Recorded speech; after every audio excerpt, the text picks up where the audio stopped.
It's as if a great war were fought here. Now you can combine these various sounds to create even modern sounds. For example, this is the combination of the temple bell and the school bell to create the modern day doorbell.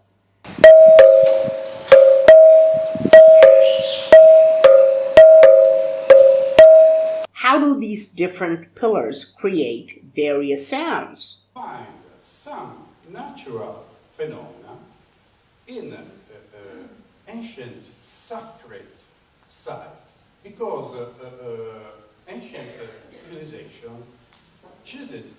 Also, Robert Young studied this temple. There is a very interesting resonance. Just a bit more.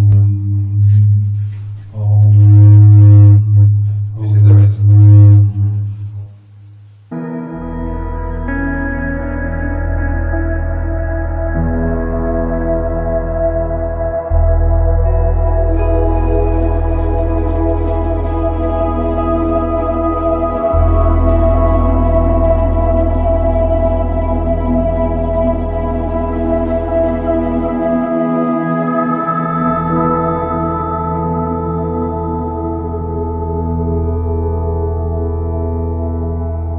Tell you about the engineering and the very first laser based on ruby. Here I have a tiny piece of ruby and some red colored glass beads. When I shine the blue light on the glass beads, nothing much happens, but shine it on the ruby and it glows red. In the ruby laser, repeated flashes, called pumping, make something amazing happen. They supply so much energy that a population inversion occurs. Here, more electrons in the energy level just above the ground state than in the ground state. Electrons from a population inversion returning to the ground state release light that starts an avalanche called stimulated emission. The photon produced when an electron decays induces other excited electrons to simultaneously decay and release nearly identical photons. That creates coherent light, meaning that the crests and troughs of every light wave in the beam match up. Now, at this point, we have coherent light, but not yet the other two properties of laser light. To get a narrow beam with all the light rays parallel and of a nearly single wavelength requires an addition to the ruby rod. Mayman silvered the ends to reflect the light within the ruby cylinder. He made the two ends of the rod astonishingly parallel to each other. From top to bottom, the distance between these two mirrors differs by no more than 200 nanometers. Inside this resonant cavity, two things happen. First, any light rays that don't line up with the axis eventually just exit out the side of the cylinder, and the light parallel to the axis becomes intensified and narrowed in wavelength. The mirrored ends create a standing wave, which means only light of particular wavelengths can exist inside the cavity. By choosing the rod length correctly, we can get the nearly single wavelength of light characteristic of a laser. A small hole in one of the mirrors, or a partially silvered mirror, allows the light to escape, creating the familiar beam. On top is a 1 kilogram aluminium plate. So we hear this noise. What's that noise? It's the vibration of the plate, because it's vibrating at 2 times the frequency of this one. Whoa! Whoa!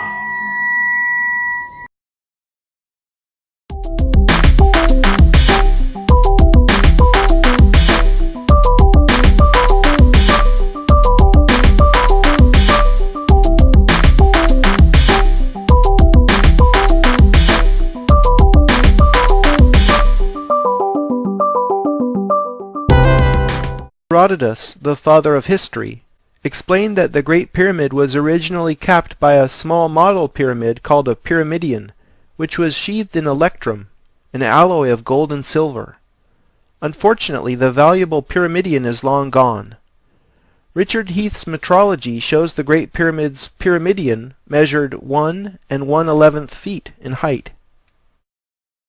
This metallic cap would reflect the sun's light and look a lot like the shining eye on top of the US dollar bill. The Great Pyramid is the sole surviving wonder of the ancient world. It remains the oldest, largest, and most accurate building ever built. It was the tallest structure in the world for 4 millennia. It is aligned within 0.1% of true north, and its 13-acre base supporting 2.3 million blocks of stone is horizontal and flat to within 15 millimeters. The mean opening in joints between exterior casing stones is less than 0.5 millimeter. The scale and accuracy are astounding. Herodotus, the father of history.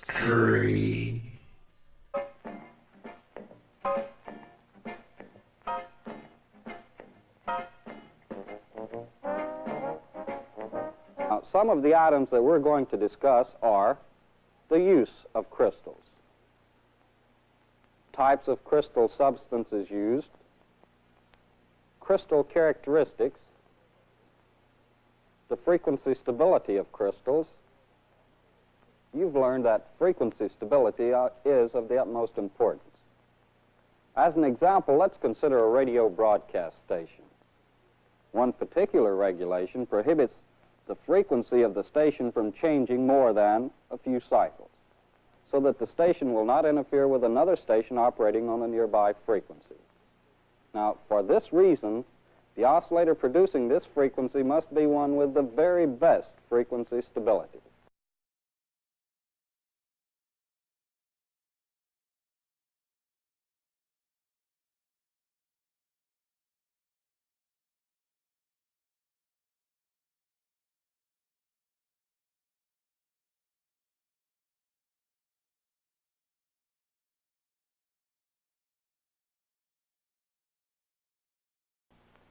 An oscillator capable of producing such an output is the crystal-controlled oscillator. We're not going to study the oscillator circuit in this lesson, but we will study the characteristics of the crystals used in such a circuit. And here I might add that the crystal will be used as the frequency determining device of the oscillator. A crystal used in oscillator circuits must possess a characteristic known as Piezo Electricity, or the piezoelectric effect. Now, the piezoelectric effect is defined as the property of a crystal by which mechanical stress produces electric charges, and conversely, electric charges produce mechanical stresses.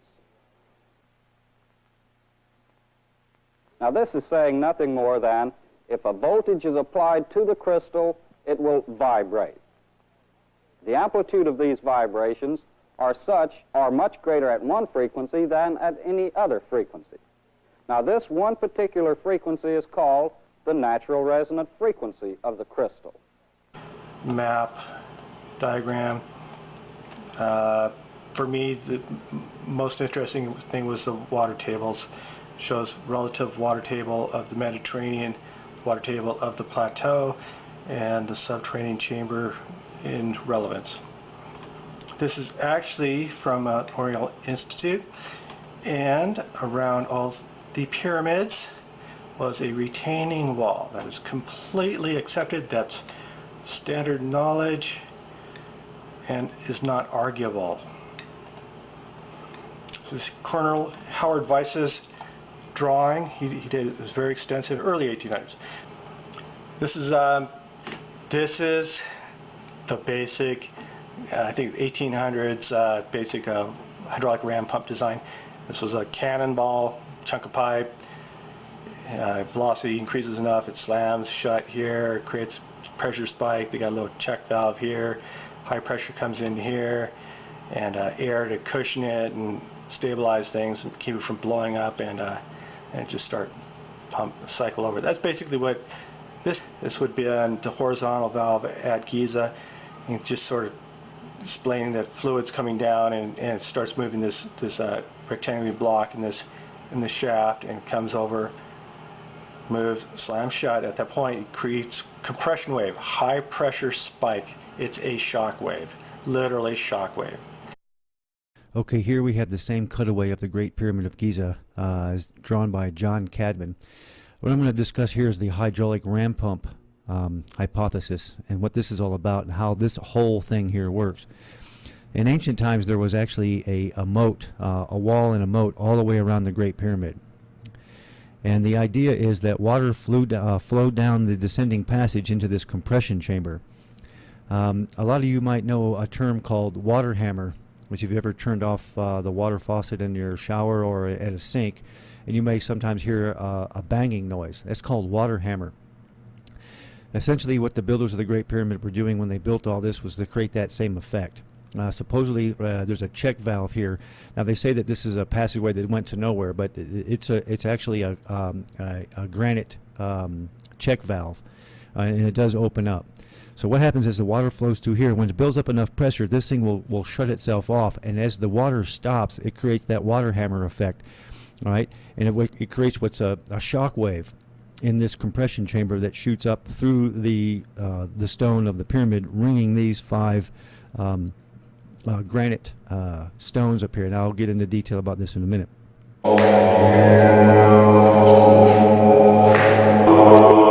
So we're inside the first of the main chambers of the Red Pyramid, and it is tuned to A. That seems to be the sound. Let us follow through the steps and the processes in transmitting or sending radio messages. First of all, the sound waves produced by the announcer are picked up by the microphone, which is one element in the transmitter circuit. This circuit requires a source of electrical energy, shown here as a primary cell. The moving particles represent electrons as they flow in a direct current.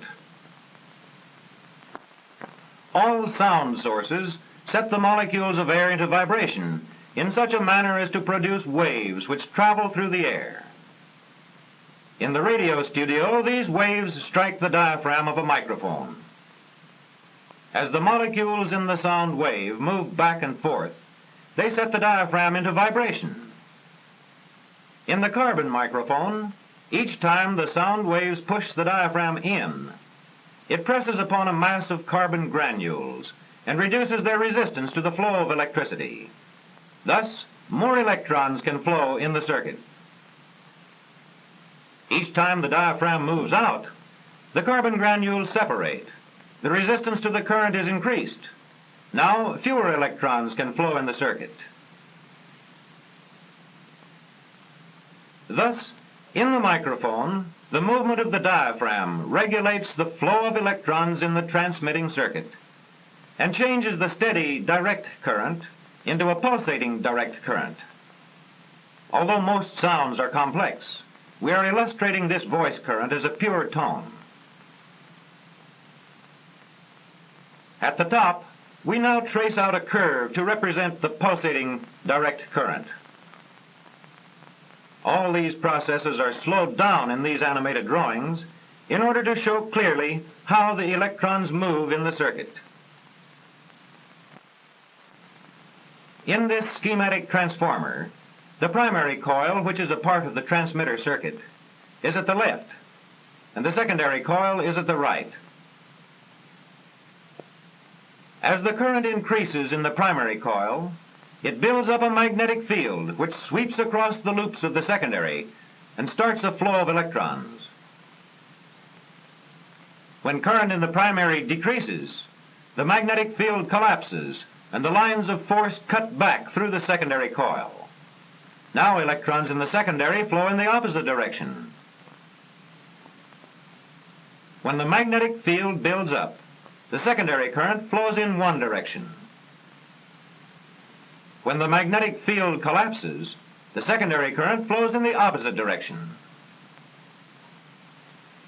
A current which flows in one direction and then reverses to flow in the other direction is called an alternating current. At the top, we now trace out a curve to represent the alternating current in the secondary. When the curve crosses the zero line, it shows that the current is changing direction.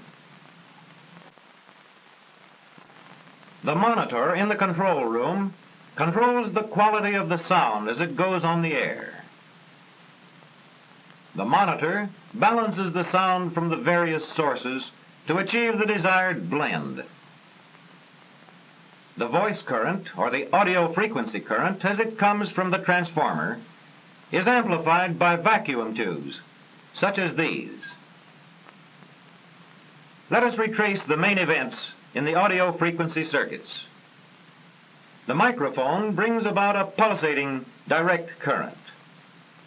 The transformer changes this to an alternating current. Vacuum tubes amplify this alternating current, which then goes to the modulator tube. The broadcasting station uses a high-frequency current called the carrier wave to transmit the message. A generator supplies a direct current to the oscillator tube. The oscillator tube changes this direct current to a high-frequency alternating current of several 100,000 cycles per second. The box below this oscillator tube contains a quartz crystal which keeps the carrier wave at a constant frequency. This radio frequency current also goes to the modulator tube. This is the modulator tube, in which the radio frequency current is modulated by the audio frequency current. In the modulator tube, the audio frequency current shown at the lower left modifies the radio frequency current shown above according to the strength and the frequency of the voice current. This is called modulation. Note, however, that the modulated wave is still a radio frequency current. The modulated radio wave now goes to the power tube. This is the primary power source of the transmission station, where current comes in at a high voltage. These transformers convert the incoming current to a high voltage necessary to secure dependable long-range sending. These vacuum tube rectifiers convert this alternating current into a direct current. Power tubes operating on this high voltage are used to amplify the modulated waves received from the modulator tube. Several power tubes are used when great sending power is desired.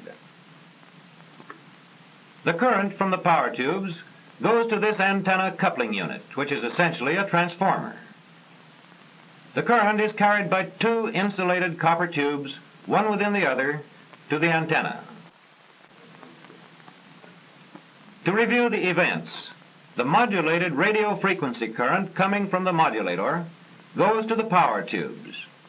The power tubes amplify this current, which then goes to the antenna.